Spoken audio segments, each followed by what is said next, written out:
សម្រាប់សួរឲ្យសួស្តីអ្នកទាំងអស់គ្នាថ្ងៃនេះខ្ញុំចង់មកបង្ហាញអ្នកទាំងអស់គ្នាពីឡាន Xpeng X9 ដែលភីវៀងបានទិញពីយើងហើយគ្រាន់ថាទិញពីដើមមកគឺមានតែសល់មួយគ្រាប់ទេហើយឥឡូវយើងមកសិតសល់ថែមមួយគ្រាប់ទៀតហើយសម្រាប់ឡាននេះដែរបើសិនជាទិញពីខាងឡានគេអីក៏ពួកយើងសិតជូនផ្ទាល់មានតម្លៃពិសេសនិយាយទៅតម្លៃធានាជូនហើយបើសិនជាគាត់ទិញនៅខាងក្រៅហើយគាត់កែហើយចង់យកមកសិតសល់រៀងពិបាកបន្តិចណាហើយសម្រាប់មកខ្ញុំចង់មកបង្ហាញអ្នកទាំងអស់គ្នាផាំងសិនសល់ទាំងអស់គ្នាមកនេះសល់ថ្មីសល់ចាស់សល់ចាស់របស់គាត់អាន lock អីប្រើបានធម្មតាហើយនេះសល់ថ្មីដែលយើងតំ set up ហើយ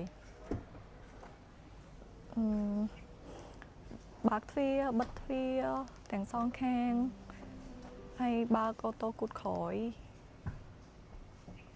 ហើយនឹងបិទអូតូគូតក្រោយវិញ